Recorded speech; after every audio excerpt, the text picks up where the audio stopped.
from a little slug guy Yes. into a terrible monster that shoots lasers out of its back, butt, and mouth.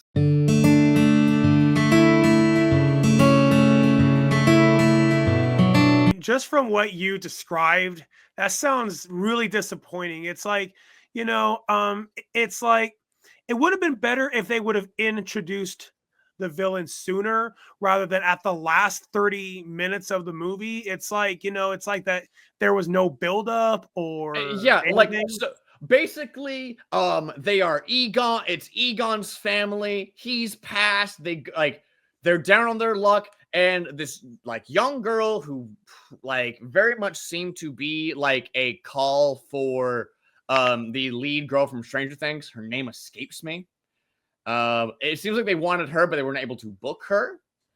And she's discovering ghosts. She's discovering her grandfather's workshop. It's really cool. It's like, wow, what is like a young teenager's take on all of this? How do they interact with this?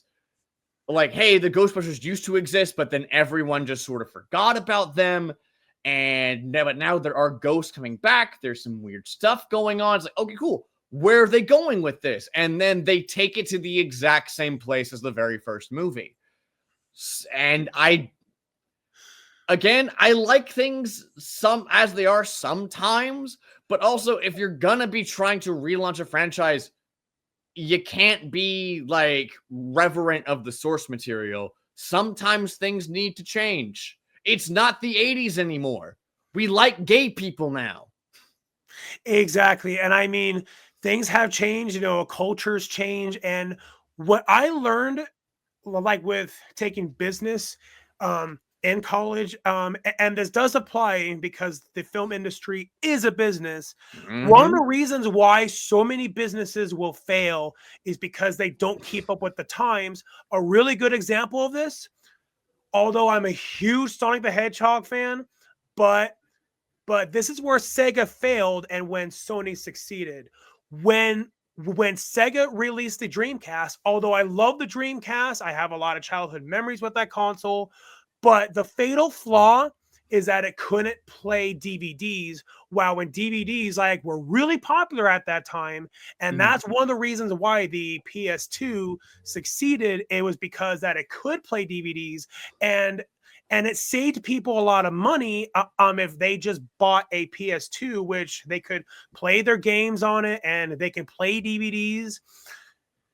And that's where Sega didn't keep up with the times. My family used my PS3 to watch every single Blu-ray we ever got. And also Netflix and everything else, because it was their first like, oh, hey, what if technology could do more stuff? Now they have an Apple TV and they're absolutely set. Exactly, yeah. And now, even though a lot of people do have an Apple TV, myself being one of those people, but there also might be those share of people like who don't, and and it just so that Sony can appeal to that market, Microsoft can appeal to that market, Nintendo can appeal to the market. It probably would still be wise if they included it anyway, just for all those people like who don't have an Apple TV. Yeah. Well, I mean, you can actually install apps and stuff on your Nintendo Switch. I have Hulu and Crunchyroll on mine. Nice. Yes. My Switch, which is right here, actually. I have a handy-dandy prop. Correct. That's awesome. So no, the Switch is, I think, the best console of this past generation. Aside from maybe the Steam Deck, but that's a different conversation. Okay, so now they say that, I'm just curious as to your reasons why that you would say that that's the best console in years. The big thing is that nobody else is doing a handheld. Like, there is mobile gaming, but unless you want to play a Bejeweled clone, and like there are a handful of really good phone games now. For the most part, it's like adware. It's just different stuff that's meant to serve you as many ads as possible. So your phone, despite all the technological advances, isn't great for gaming. So Nintendo was like, hey, what if you wanted a game on the go? And Yeah. so that's why the Switch is so good. You can take it to the airport. It holds its charge for like 2 to 3 hours, which is great. If you have a like long commute on like the train or something, you're going to be fine. And also for indie games, it is absolutely fantastic. Like if you ever look at the Nintendo store and like the Nintendo eShop for smaller games, it's chock full of them. Yes, can it run God of War? Absolutely not. But I can play Overcooked on there really easy. And I can take it to my friend's place by putting it into my bag. It's really convenient. It's portable, and it has a headphone jack, which, I mean, I'm clearly using wired headphones. Yeah. Oh, definitely. Yeah. And, and now that you say that, back in like the early 2000, like early to mid 2000s, like there was the PSP, there was the DS, there was the Game Boy Advance and the Game Boy Advance SP. But nowadays, with the advent of you have the Switch, and that's it. yeah, like exactly. Like you also have cell phones and Androids and iPads. But now that you mention it, like the Nintendo Switch, as far as my knowledge goes, I'm pretty confident and say that is the only handheld console like that there is nowadays. I mean, technically the Steam Deck exists, but that you're still gonna have like an internet connection and stuff, and it's like just take it on a trip to go. The people that I know that have Steam Decks really like them. I'm not the biggest fan. I mostly game at home in my gamer chair, and but yeah, if I'm going anywhere, I usually try to bring my Switch. Because again, it's portable, and a lot of the games that are on there are also easier. Like you're getting a PS5, you're getting an Xbox One X. I'm not sure. Microsoft is doing some very weird stuff where they're trying to go all in on Game Pass and also go all in on like having a new console that no one knows the exact name of. I don't know. But I do know that Pikmin and many other similar type games are on the Switch, and that my wife can play them, and that they're easier to play for people who have less gaming experience. I've been playing video games since I was like 3 years old. That's not everybody. Yeah, and unfortunately, like with how things have been like for me, I mean, I definitely do love video games. It's just I just don't have as much time for them anymore. But I mean, that's one of the things about getting older is that you don't have as much time for some of the things that you used to. I mean, it's all about finding that balance. Yeah. But also, if you consider like the flagship like titles you have for Sony and Microsoft, you have Microsoft, which has Halo, I guess, and Gears of War, and you have Sony, which has The Last of Us and God of War. Whereas like 20 years ago, like you had stuff like Jack and Daxter and Banjo-Kazooie.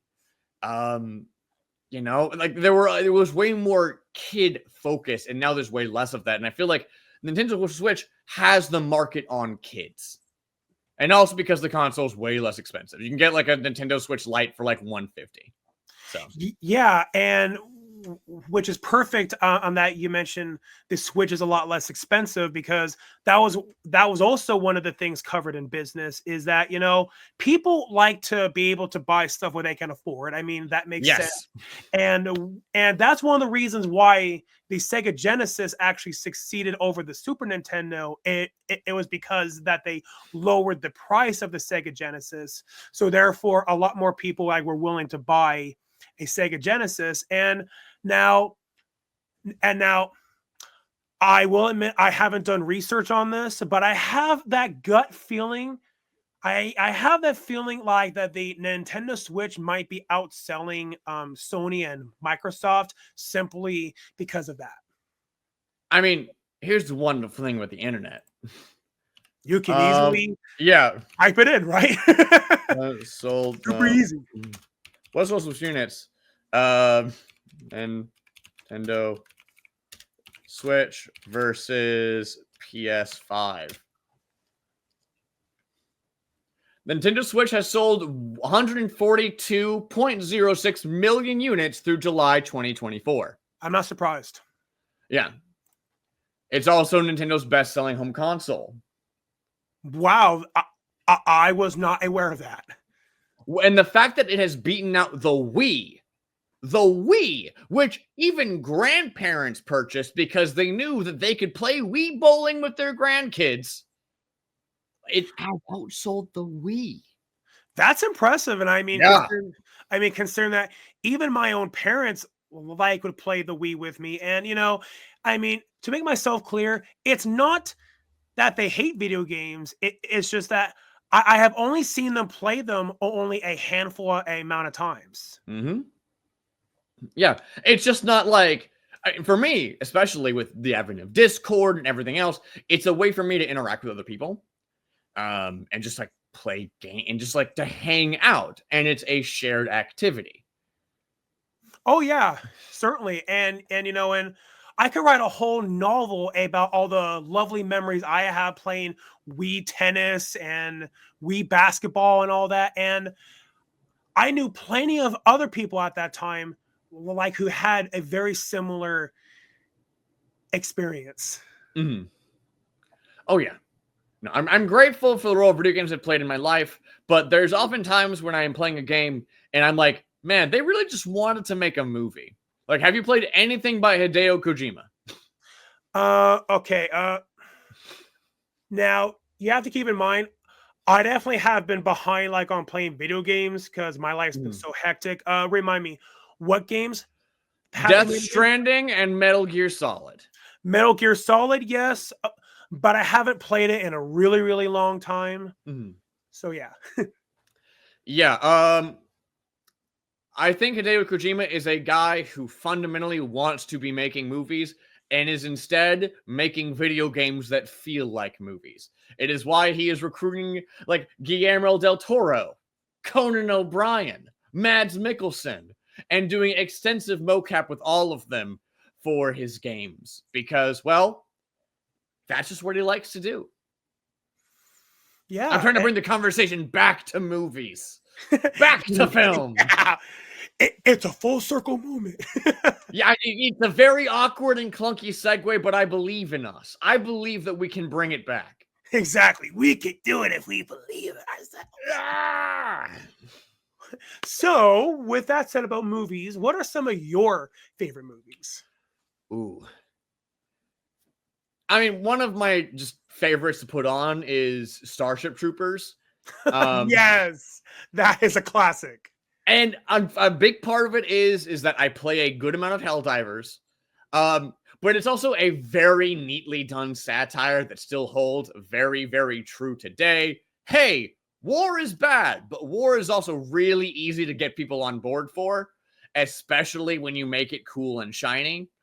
And the fact that there's so many people who don't really get it as satire, I'd say is probably a testament to its ability to be satire. That is pretty awesome. And correct me if I'm wrong, I believe that they did a sequel a few years back. Oh, they've done several sequels. Oh, They're all not aware of that. They are very bad. Well, at least they are aggressively bad. But you know what? It's fine. Sometimes you strike gold and you don't hit it again. That's fine. Exactly. I mean, for you to get lightning in a bottle more than once, it's not going to be as easy as it sounds. Yeah. I also really like Shin Godzilla. Yes. I absolutely love that one. I mean, that is one of my favorite designs of Godzilla because, oh man, it was so creepy. And I love seeing him like transform from a little slug guy into a terrible monster that shoots lasers out of its back, butt, and mouth. Yeah, and I loved they did that because there have been so many Godzilla movies where at this point they need to do something different, and that was what I loved about it. Like it felt like a breath of fresh air, where it felt like it felt like the original movie from 1954, but they change things. And Yeah, they Godzilla did change is a them. metaphor, and it is best if Godzilla is a metaphor. Godzilla is not about Godzilla punching other monsters. Godzilla is about like disaster. He is a metaphor for disaster.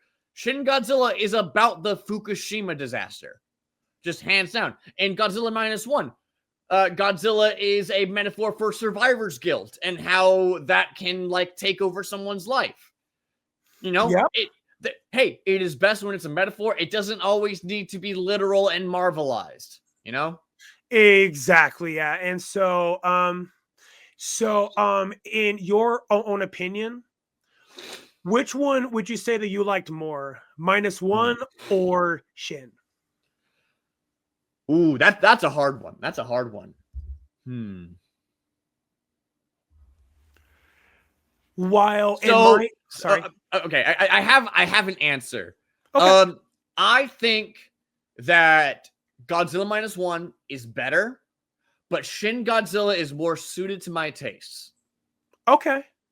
I've been semi-involved in politics basically my whole life, and seeing Godzilla from the perspective of the government and seeing how the government responds, and hey, at the end of the day, what beats Godzilla is just the people working together. It is not a military victory as much as it is an economic victory. In Yeah. that, yes, we utilize the most manpower in order to properly deal with our problem. That is what Shin Godzilla is about. It is, hey, the power of industry has defeated a giant lizard, um, which I do like, and that does appeal to me very specifically because I am that kind of guy. But Godzilla minus one is, I'd say, a better movie. Yeah. And one of the things that I loved about Shin Godzilla Mhm. now is something that I could totally see happen in real life. It's when they said on national TV, oh, there was no way that it could come onto land. And then quick cut, and you see it walking on land. Oh, after COVID, Shin Godzilla hits incredibly different because it's like, oh, we Yeah. have no like, please do this. Why? I don't know. It's very much like, okay, cool. What's going on? And the government's also like, we have no idea, but stay calm. And it's like, maybe that's not the best call, actually. I I mean, I do think that given what happened, I do think that the quarantining and the vaccine rollouts were about as good as they could have gone. I just kind of wish that we still had masks and stuff more in our day to day. Because, Yeah, certainly. hey, during those 2 years, everyone was wearing masks. I wasn't getting sick. It was great. Yeah, which and I mean, you should definitely feel very thankful that you didn't get sick that entire time because I mean, some of the people who I knew like who did get sick, oh, Yeah, talk about a nightmare. long COVID is real. And before people knew how to deal with it, it really messed people up. Because, hey, yeah, it targets all kinds of stuff. Anything that makes you lose your ability to smell and taste, that's not them affecting your sinuses, that's affecting your brain. And that's a problem.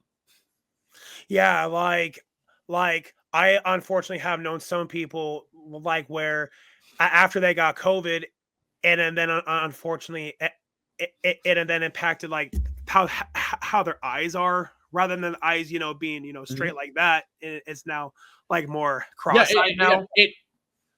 because it targets everything. And yeah, it's not great to have, actually. No. Thankfully, we have the medical technology and stuff now to properly deal with it because every doctor has seen dozens of people with COVID now. But at the end of the day, I think, it it still sucks that it happened. It does. And even worse, back when it first happened and all these people were getting sick, it was such a new thing that there wasn't enough information at that time Yeah. about it. So therefore, doctors only could do so much. Mhm. And it would have been so much worse to have COVID at that time versus now. Oh yeah. It's why I was super happy to stay inside. And play just an absolutely obscene amount of Animal Crossing. Yeah, and you should feel very fortunate about that because at that time, that was before that I was, that was before that I was in the industry of filmmaking, and at that Mhm. time, I was at a grocery store, and because I was at a grocery store, I was an essential Essential employee. worker. Yep, I was an essential worker, which meant I had to work more, which meant that I was more at risk, like of getting exposed. Of course, because essential doesn't mean valued. Essential means we can put you to work as much as we want, and you have to say yes. Yep, exactly. It's because now, now the world needs you more than ever. But we will not give you a raise. We will Although, not give you hazard pay. although to be fair, at my job at that time, we actually did get a raise, but we didn't get hazardous pay. But hey, I mean, at least that we got a raise. That's true. There are many people that did not get raises whatsoever. And also, there have been places that I've heard about, including yacht manufacturing, that were deemed essential workers. And really, the essential worker denotation was more of an indicator of class than anything else. It was, hey, you're a service worker. You're going to keep working. Sorry. Meanwhile, everyone else is going to get to sit home and Instacart all their groceries. Yeah, exactly. And I mean, I would be so mad if I was somebody like who was considered an essential employee and that, you absolutely should get a raise, but knowing that there are people who didn't. I'm like, that is ridiculous. Yeah. Yeah. Well, at the end of the day, money talks. And Yep. it's not like everyone's going to quit their jobs during a pandemic. People still needed to eat. Yep. And I mean, people still have bills to pay, people still have Mhm. rent they gotta pay, and and they have to support themselves and their loved ones. Mhm. It's just the way how it The works. fun never stops. Whee! Yeah. Exactly. Oh man, 2020. I can't believe that was 5 years ago now. That was 5 years ago. It's been time has flown. Thankfully, it's flown for me in some mostly good ways, but it's still been 5 years. Wow, that does not feel right at all, knowing that COVID was 5 years ago. Yeah, I don't like that. I also don't know how to feel about like films and TV shows that just don't talk about COVID whatsoever. Like that the thing that really has thrown me with any Marvel project nowadays is like they're treating everything as what yeah, half of people disappeared from Earth for 5 years and it's whatever. Meanwhile, I don't know a single person that didn't change because of COVID. Whether it was like they just changed emotionally, they got new hobbies, they became either more extroverted, more introverted. Like everyone was affected by what amounted to 6 months of like quarantining and then like another year and a half of masking. Culture has still changed significantly. And if you're telling me that aliens have invaded, half of all people disappeared, gods are confirmed to be real, and everyone's just like, yeah, whatever. I'm not going to believe you. I'm sorry. Yeah, exactly. And yeah, and I mean, unfortunately, there actually have been some Mhm. businesses out there that unfortunately never got to recover after COVID. I mean, Oh, all of the big time ones like Walmart, Target, those ones were fine, but all the small time people, mhm. a lot of them were never able to recover. And then you have inflation and everything else, which is boned everyone else. Um, Granted, the US has the best inflation out of the world because we raise interest rates. Not as much as I think we should have. I think we should have raised interest rates more, and that will get me canceled, and I'm fine. Bring it on, Wall Street bets. I don't care. We should have raised interest rates more like they did in the 80s. Yeah, exactly. And and it's one of those things where you just truly just can't make everyone happy.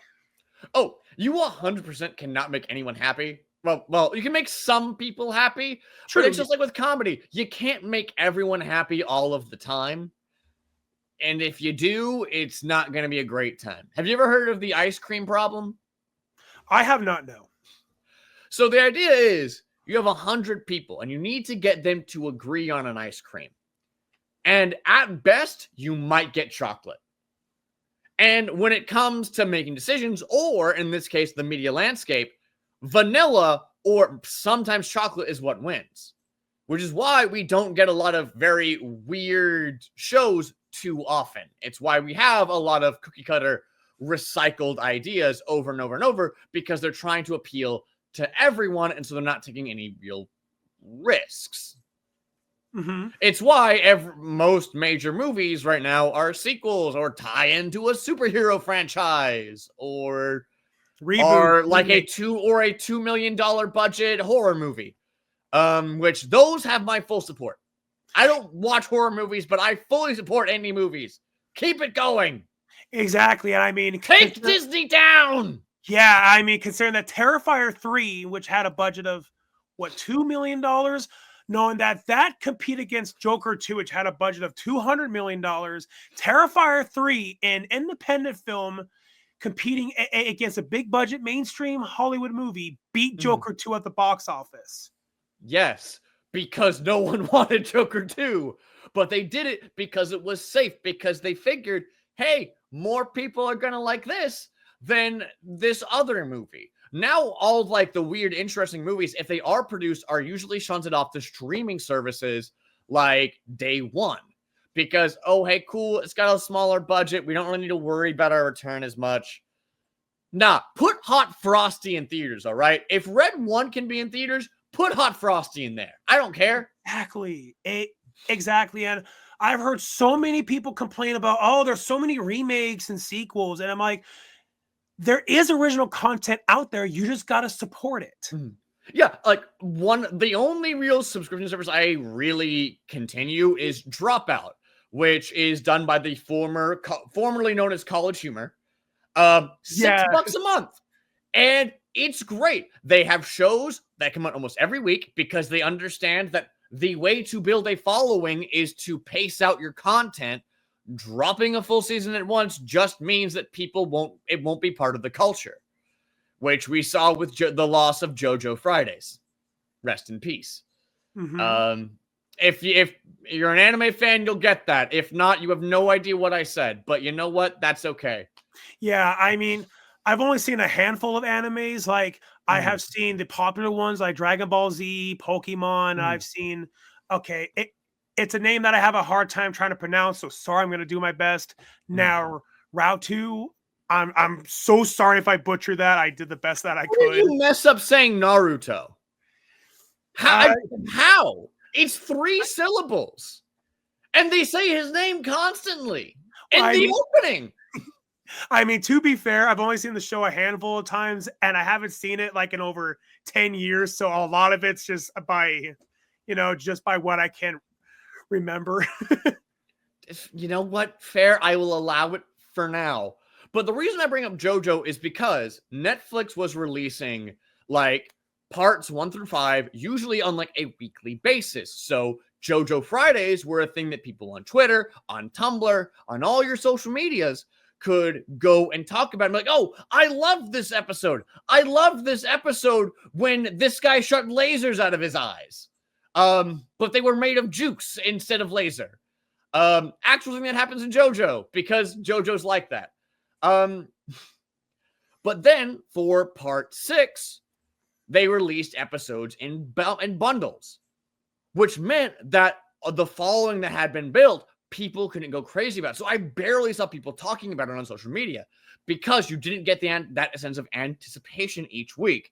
Whereas for Dropout, releasing content every week, I have something to look forward to most weeks. And it's like, wow, great. Because they more or less get it. Awesome. Yeah, well, that's pretty awesome. Another anime that I really liked, I definitely really liked High School of the Dead, but a lot of people have commented saying it's very sexual. Yeah, it definitely was. Yeah, just like this much. Yeah. Hey, viewer/listener, I'm holding my arms as far out as they will go to influence. Yeah, it's aggressively sexual. It's aggressively. Yeah, which is probably why a lot of the guys at my high school when it came out, why all of the guys were talking about it. Yeah, I was in college when Kill la Kill was coming out, and so I understand. But I will say the studio behind Kill la Kill, Studio Trigger, has gone on recently to do some really good stuff. If you haven't checked out Dungeon Meshi, you should. It is written by Ryoko Kui, and it is a story about a bunch of adventurers who have to go into the dungeon and eat monsters because they are flat broke. And you might think, wow, that sounds kind of lame. But the way that the story is structured is that it builds on itself, and each episode will try to introduce like one new wrinkle. And so by the time you get to the end of the season, you're like, wow, this is a rich and detailed world. If I have to plug an anime, I'm gonna plug that one. Sorry. Yeah, yeah. Well, hey, I mean, you can go right on ahead and you can plug as much as you want. I'm gonna plug everything except my own stuff. Which is ironic. Listen, my whole if I'm gonna have a platform in life, I'm gonna use it to. I want more stuff like Dungeon Meshi in the world. I want more cool stuff. I want less Ghostbusters Frozen Empire, please.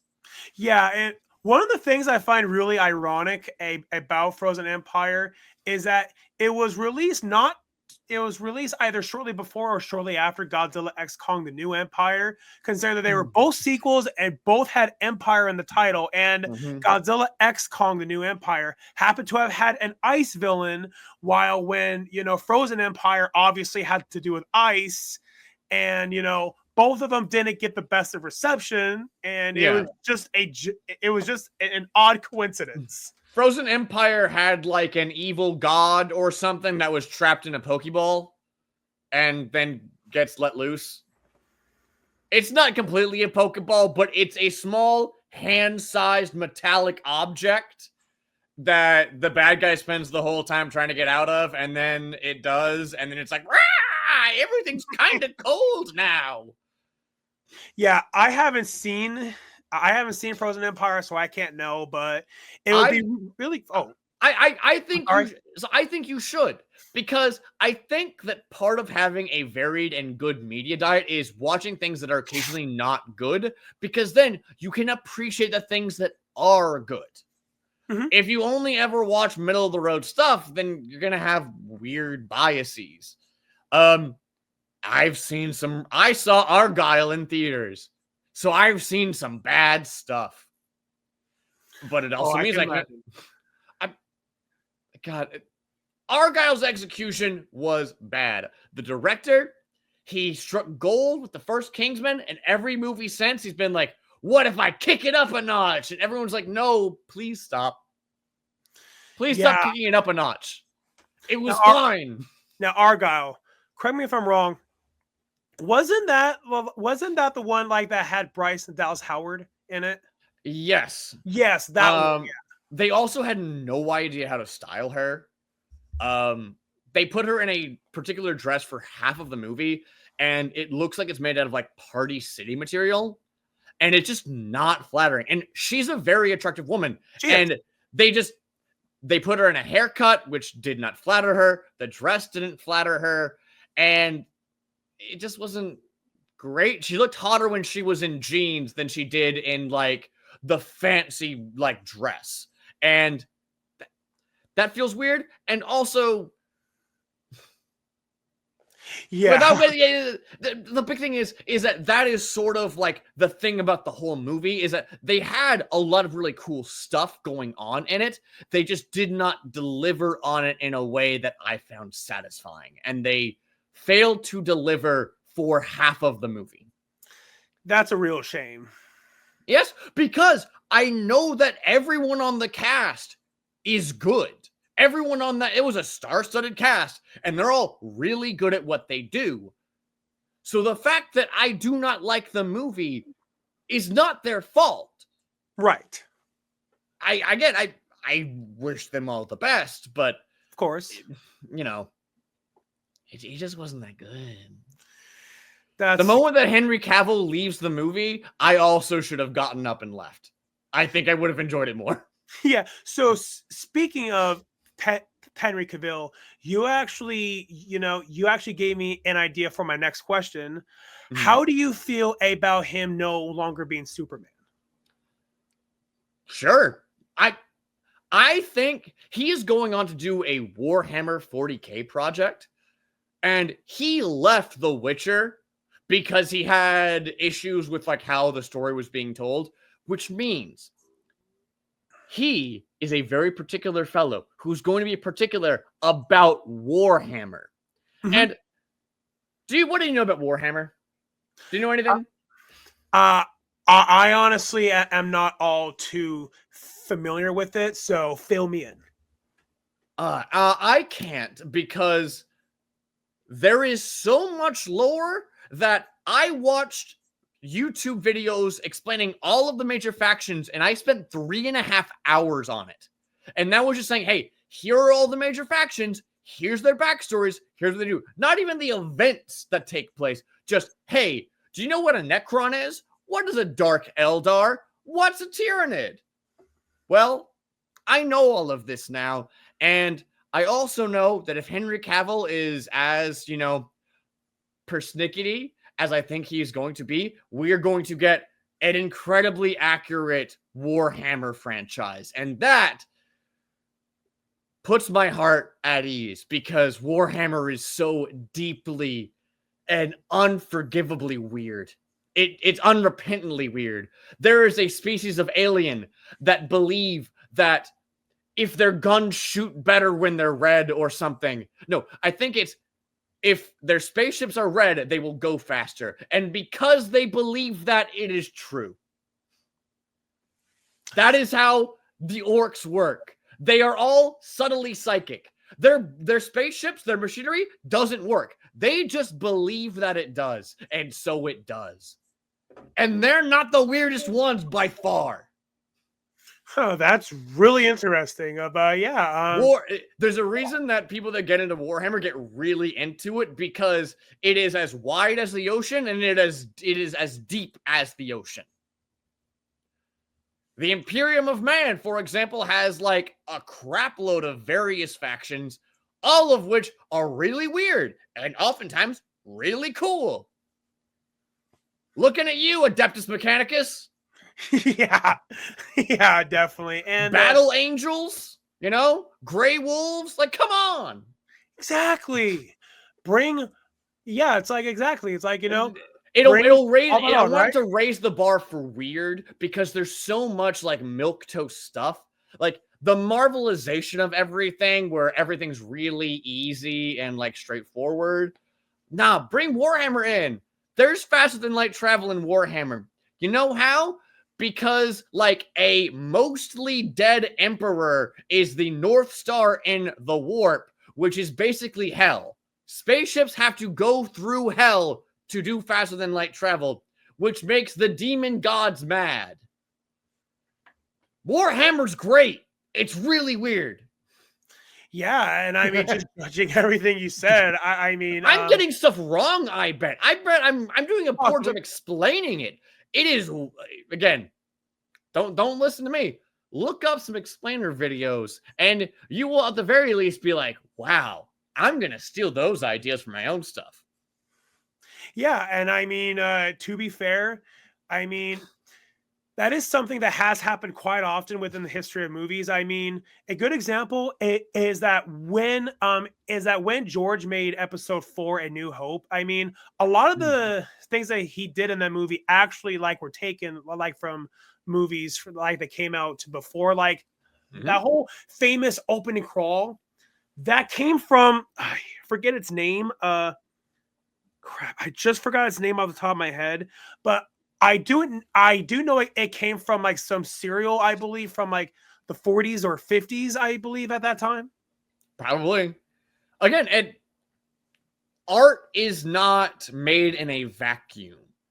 Art is a conversation that people have over time, right? Like, that is fundamentally how art is. Like, I don't think Wizard of Oz is a good movie, but I do think it's deeply important, and its existence informs every other movie that came after it. Oh, definitely, yeah. Yeah, and Star Wars or Episode 4 may not be the best movie in the world. Sorry again, I'm going to get hate for this. I'm fine with that. It may not be the best movie in the world, but it's important because of how it has affected everything else out there. Yep. Like, hey, you are going to, consciously or not, reference stuff in your work. You may not intend to, and it may not even be super obvious, especially not to you. But it's part of the conversation. And I do think that that is important. And that is part of why I like film so much, because it is a community activity. It is a community-based art form. You can't really do film alone, and you could not make a good film today without thousands of films being made before you. Exactly. Now true. Are there certain amateur people like who make films completely on their own without anyone else? Sure, but I really feel like that you really get the full experience when you actually work with an entire group of people.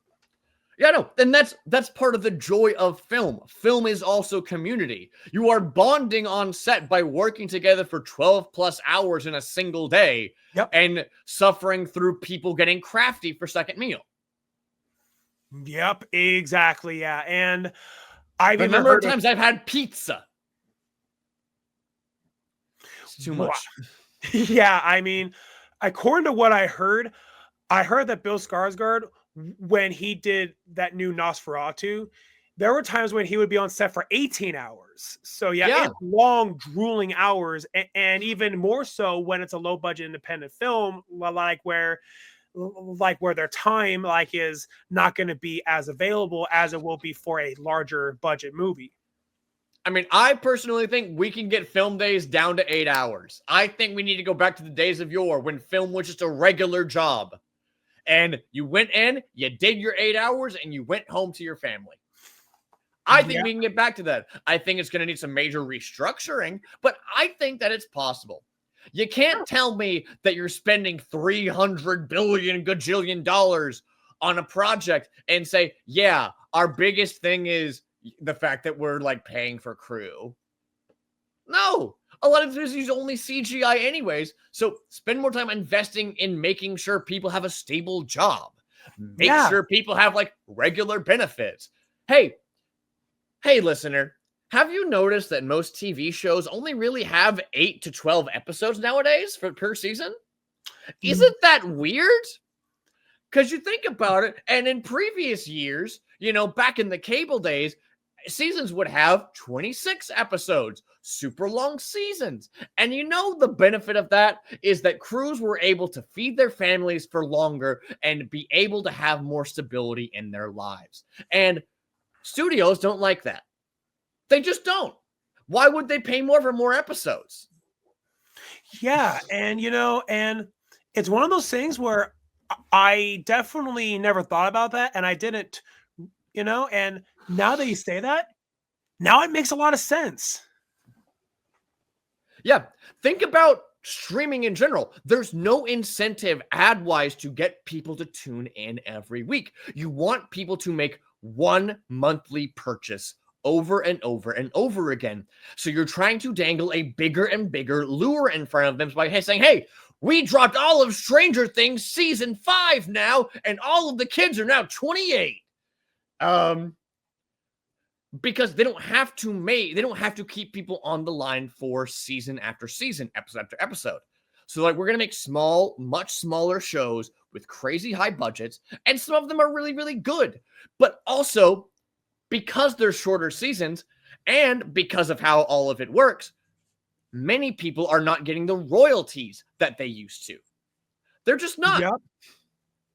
And, well, what's that called when a show gets 100 episodes, it got syndicated, right? Your show gets syndicated, and you can relax. You're good. You won't get that anymore, because what show made in the past 5 years is ever going to have 100 episodes? What scripted show? None. Maybe Paw Patrol or Bluey. But for the most part, they've cut down on the amount of work available for film crews, and they keep pushing the budgets higher. And I don't know where that money is going. Maybe it's going to marketing because they're making a bajillion shows, and all these shows need somewhere to go because you can't just tune in to CBS anymore. You can't. You can't just tune in and catch an episode of a show and be like, wow, I like this. The more options people have, they actually end up choosing less stuff. They just get more comfortable. How many, like, what was it like? When are you going to watch a new show about something you don't really care about? It's not likely, especially considering now it's all on demand. You're not going to watch it. I don't think you're going to watch an episode of Real Housewives of Atlanta, right? But back in the, but back in the old days, sometimes it would just be on and then you'd start watching. And that would help get them ad revenue, and that kept everything going. But now all of these like streamers are tech companies first and foremost, which means they're powered by venture capital and not ads. Which means they're not trying to make it good for advertisers, they're trying to make it good for their stakeholders. And, well, what looks best? Making a 26-episode season that feeds cast and crew for, you know, the whole year when they make it? Or putting out an 8-episode season that gets people to subscribe for $26 a month for the basic tier? Yeah, exactly. And I mean, it goes back to what you said. Money talks. It does. It does. And you know what? And it's kind of a shame. It's why, unfortunately, I think Tubi is one of the best streamers out there because there's just so much stuff on there. You never know what's going to be on there, and it gets its money through ad revenue. It does. And, you know, and a lot of people, you know, myself being one of them, loves Tubi. It's because you don't have to pay anything, saves you a lot of money. And especially if you're somebody who's really big into the horror crowd. I mean, if you go into the horror section on Tubi, like it's endless. Like it's just piles and piles and piles of horror movies. And Tubi just has an eclectic amount of stuff, which means it is very easy to just go on there and find something random and then be exposed to a completely new thing. Discoverability is way better. It is. Hey, and that's good for creators. It's good for cast and crew, because what's the point of making something and spending all this time and energy and blood and sweat and tears if no one sees it? Exactly, because otherwise you're just going to have all that time go to waste, you know, all that time and money. And what's ironic, they're actually having some movies, including Star Wars. People said, oh, no one's ever going to see that movie. Ironically, it's kind of like they jinxed themselves. Well, it's why I will never forgive David Zaslav, because he was partially behind all the Warner Brothers redactions, right? Oh, well, we're just not going to release Coyote versus Acme, actually. We're not going to release Batgirl. Yeah, they're basically done, but we can get a tax write-off if we don't release it and list it as a loss. Yeah. Which means all of those hours were written off so some rich dude could get a little bit more in his bank account. Congrats, David. Yeah, and that was so frustrating. It's like you're just going to waste people's time. And, you know, and people, in, you know, me being one of them, were excited to see Michael Keaton come back as Batman. Now, granted, we did have that in The Flash. I mean, in my opinion, I was disappointed by some of the execution. You know, some of that would be spoilers, but I don't want to get into the spoilers for that. But but we only spoil old movies and bad movies here. Yeah, and like, you know, Ghostbusters Frozen Empire. Take that Pokeball and throw it in the trash. Exactly, yeah. And it's like we could have had Michael Keaton back for not just one movie, but two, super close to each other. And, and I can only imagine just how pissed people were. It's like, great, like you just wasted our time. Yeah. Like, hey, part of the joy of doing film is being able to tell people, hey, I do this. You can see me or see my work here. It's awesome. If you do film, you're automatically the most interesting person at weddings. That's just a fact. Oh Yeah. yeah, I worked on Stranger Things. And then everyone's like, what? Did you meet Millie Bobby Brown? I finally remembered her name. Yeah. Right? Like, that's part of the joy of it. If we wanted to just make money, we'd go into finance and we'd trade stocks or something. Right? But we want to make art. We want people to see it. We want to celebrate the art form and celebrate creating stuff. And when you reduce that to numbers on a spreadsheet and say, well, why don't I just not do it? I don't know. It just seems kind of like morally bankrupt to do that to so many people. Exactly. Yeah. And I have a feeling that eventually karma will catch up. I mean, maybe. All right. We'll see. At least I hope so. I'm Yeah. holding myself back from making a joke, so just keep that in mind. All right, and that's fine. But I at least hope that somebody will at least be able to get a bootleg like a Batgirl, and someone is gonna get fired at some point, and when they do, they're just gonna go and release the cuts, right? If we were able to get the Snyder cut of Justice League, I think we can get Coyote versus Acme. Probably. Oh, yeah. Fingers crossed. Fingers crossed. You're gonna need to download it from your local library. If it does end up online. Because it's not gonna end up on any streaming services, that's for sure. Yeah, and if it does, it probably won't be some time later. Like a good example is the producer's cut of Halloween 6 for well over 20 years. The only way how you could see that copy, like Swag, was through a low quality bootleg. Then it got officially released on physical media and streaming years and years later. Now, granted, I really hope that for Batgirl, it's not going to be that long of a wait. But listen, we'll see. You never know. Exactly. I mean, the only way to find out is... We can only hope some brave hero decides to go and find those files and do something with them. Exactly. And I have a feeling those files do exist out there. Oh, there's no way people would delete them. I would hope not. I mean, there are people who do some pretty evil things.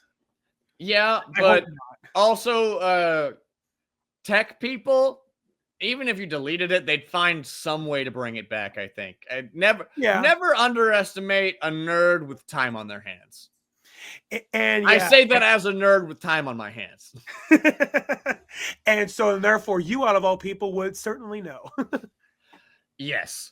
I've been learning Unreal and it's been rough, but I'm still working on it. Yeah, well, hey, I mean, you gotta take it one step at a time, right?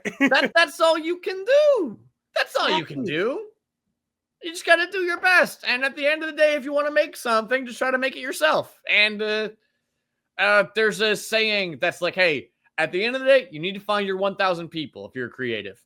You need to find 1,000 people who will spend $100 on you a year. You do that, you're set. So you just got to find your 1,000. Yeah, exactly. So circling back to movies, if you had any dream role, what would your dream role be? I mean, obviously a supervillain of some kind. I would love to be evil. Growing up, I watched like Kim Possible and all these fun shows where the supervillains had like island layers and crazy technology and, hench people. They were enterprising businessmen and women. And also they got to dress like weirdos. And, I'm down for that. Yeah, exactly. It's because when you dress in a unique way, it just makes your character more unique. Slick back my hair, put me in a lab coat and a Speedo. Let's do it. As soon as you said that, instantly what came to my mind was in all of the Jackass movies. Yeah. No, like, hey, I think being a supervillain is fun. And I think I could be a better supervillain than Elon Musk. Come on. And that's saying a lot, right? Yeah, hey, I'm at the very least going to have some style. You know? Exactly. I want to be walking around like CeeLo Green that one time he was at the Grammys. He was dressed in all gold and like a Doctor Doom mask. No, put me in some weird outfits. Let's go. Yeah, bring on the filthy. I'm fine. Make me weird. I'm already weird. Get weirder. Exactly. And so therefore I really wouldn't have to do a whole lot of acting, right? I mean, the thing is, you have to make it weird, but also believable for the audience. Exactly. Yeah.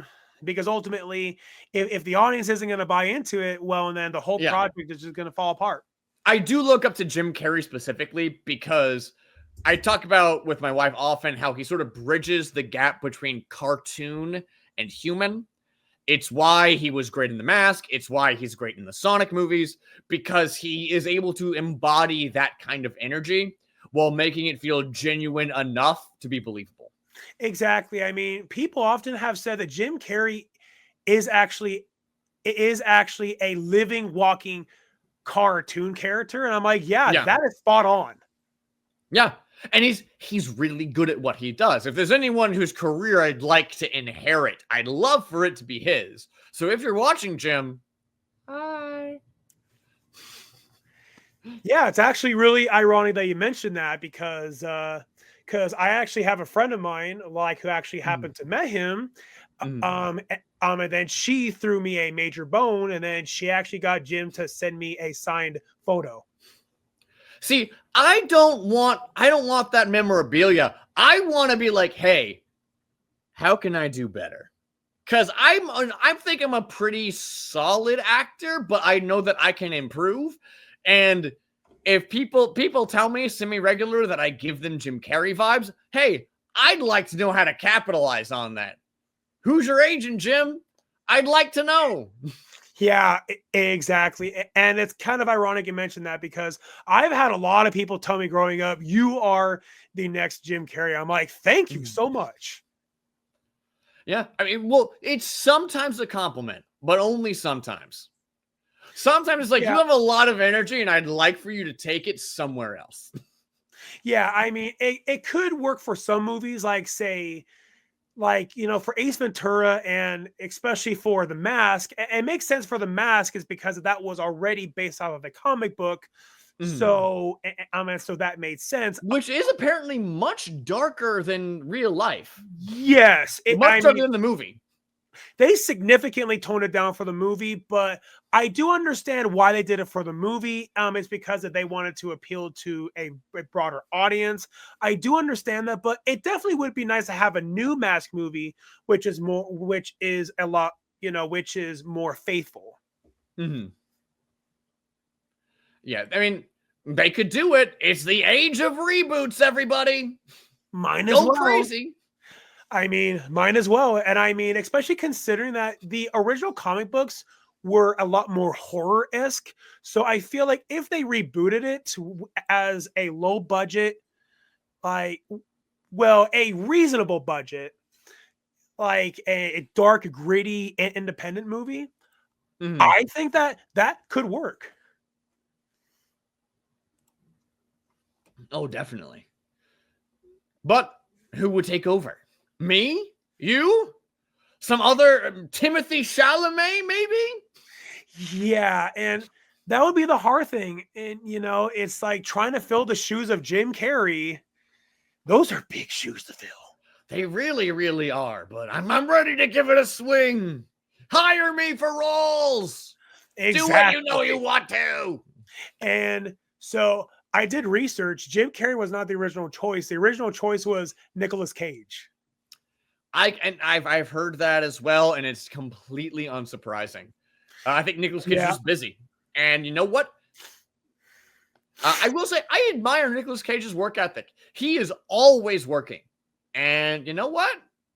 Good on him. I don't want to work that much. Yeah, I mean, it may work for one person, but it may not for someone else. Oh, yeah. But, it is nice to be able to look back at your life and be like, hey, look at all this stuff I did.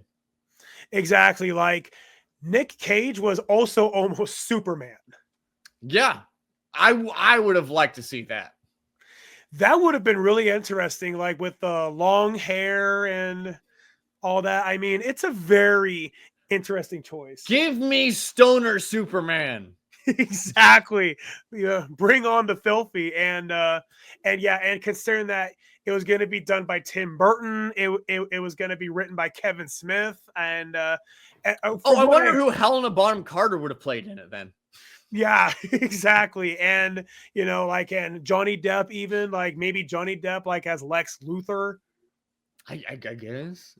Mm. possibly, but I, yeah, I I don't quite know. I'm not the biggest Johnny Depp fan. I feel like the Pirates of the Caribbean thing was pretty good, but I feel like he rode that a little bit too long, and I feel like the industry did as well. Um, it Jack Sparrow, fun character, but not the deepest. And when they tried to give him more depth and like after the 3 movies, it's like he doesn't need this. Actually, it's better when you don't know anything about him and he's just some weird guy. exactly. And and the same thing happened to Michael Myers in the Halloween movies, where Mhm. it's a lot better. It works better when you don't know about the character. Oh yeah, I mean that's part of horror in general. I think is just hey, you got to leave the mystery alive. You can't just tell people everything. I play D&D fairly regularly, and something that I have learned from DMing is you can't just give people all the answers. That's not satisfying. You No, it's need not. to you need to draw it out. You need to give them bits and pieces at a time because hey, you might think you want to get all the answers at once, but the truth is that that's the same as reading a Wikipedia page. And that's not good television. No, definitely not. And and I just saw this. A really good example is in the Dark Knight with the Joker. Is that you truly didn't know which was Mhm. the real backstory. Yeah, he's just some guy, which makes him inherently interesting. You have to leave people wanting to know more because it's always better to be left a little hungry than to be too full. Exactly. Yeah. You cannot get mystery back. You can try, it does not work. Yeah, and then at that point, if they have all the answers, well, and then they are gonna be like, well, I have all the answers now, and so now it's time to Yeah, move no on. one's gonna keep watching. No one's gonna keep playing your game. They're gonna check out because oh, I got all the answers. It's whatever. Exactly. It's like, well, now I have all the answers, so it's like, what's the point now? Looking at you, Lost, when people pegged from the get go that it was taking place in purgatory, and they're like, well, we need to throw 100 red herrings. Exactly.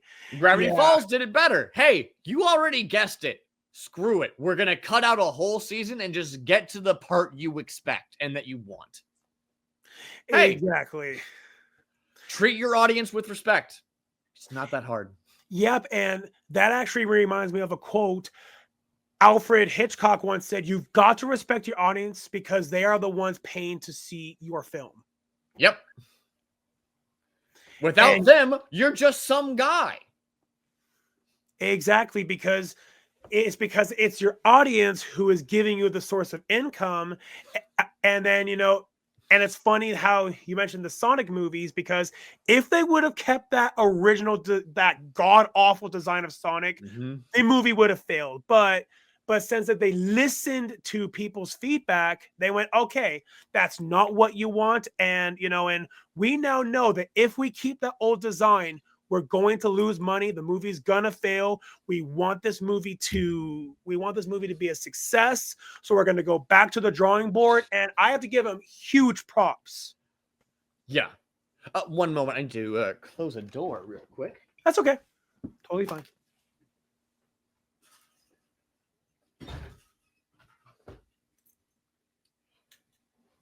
My cat requested that the door was open and then she went to go cuddle with her mother.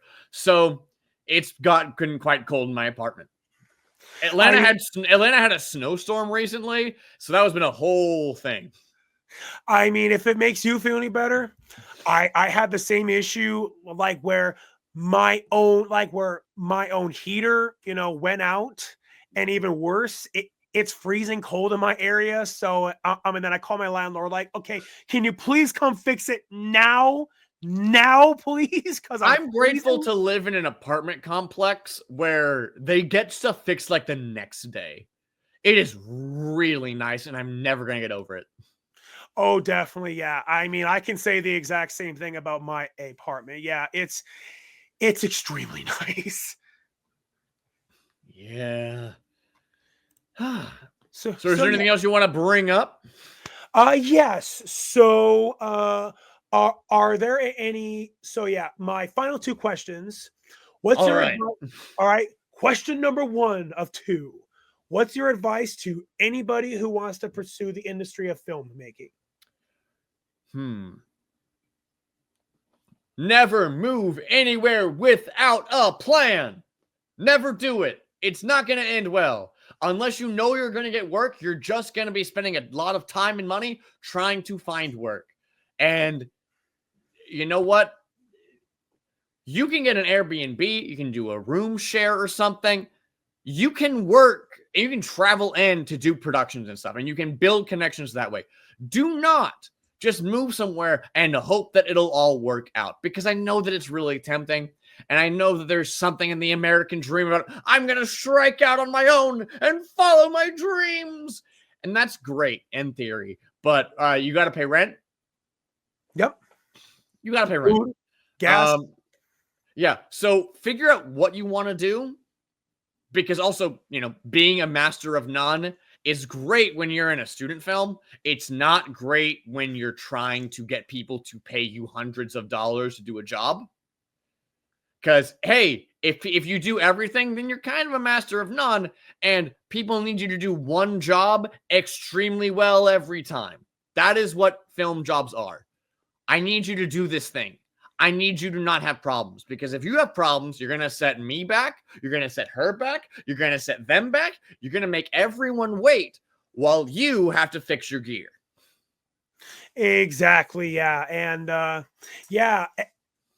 And it's ironic you say that because that's actually one of the reasons why that I'm placing my cards right and I'm making the plan. I'm to go move to Atlanta since, with me being in Montana, there's just not enough opportunities. I would rather I've heard more there's some opportunities. stuff in Oklahoma, New Mexico. Like, there's stuff around, but there's not that much stuff, from what I understand.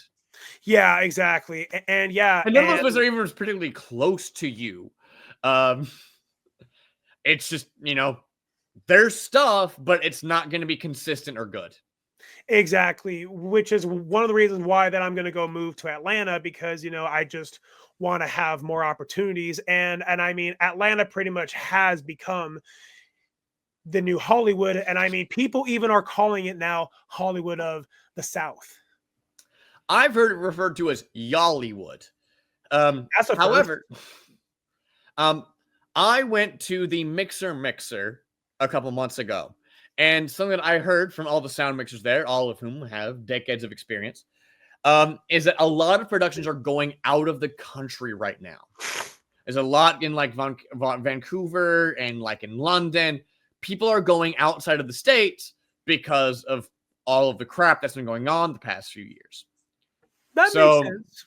like, yeah, Atlanta is still relatively good to everywhere else, but I still know people that have been out of work for over a year. And like people that are PAs that have been out of work for over a year. So don't come here, and this is also to you and also the audience. Don't move to Atlanta for film unless you know that you have a gig lined up, because I can't promise you any work, and I don't think anyone else can either. Yeah, exactly. It's rough out here. We went from having like 50 something productions in Atlanta to maybe like 9. So all the crew that used to work on those 50 productions is now competing for those 9. Some of which are reality show productions, which are not known for having big casts and crew. Yeah, exactly. But hey, I mean, if there's a will, there is a way. I mean, yes, theoretically. However, I'm doing my duty. I'm standing up and I'm saying, please be careful. Exactly. I mean, you just got to make sure that it's something that you know what you're going to get yourself into. Yeah. Again, you can network online. You can be Yep. on Instagram. You can be on TikTok for another 6 days. Make contacts, build your network, then come to Atlanta. Or just go where you want to go. And that's to everybody, is plan, but don't plan on planning too much.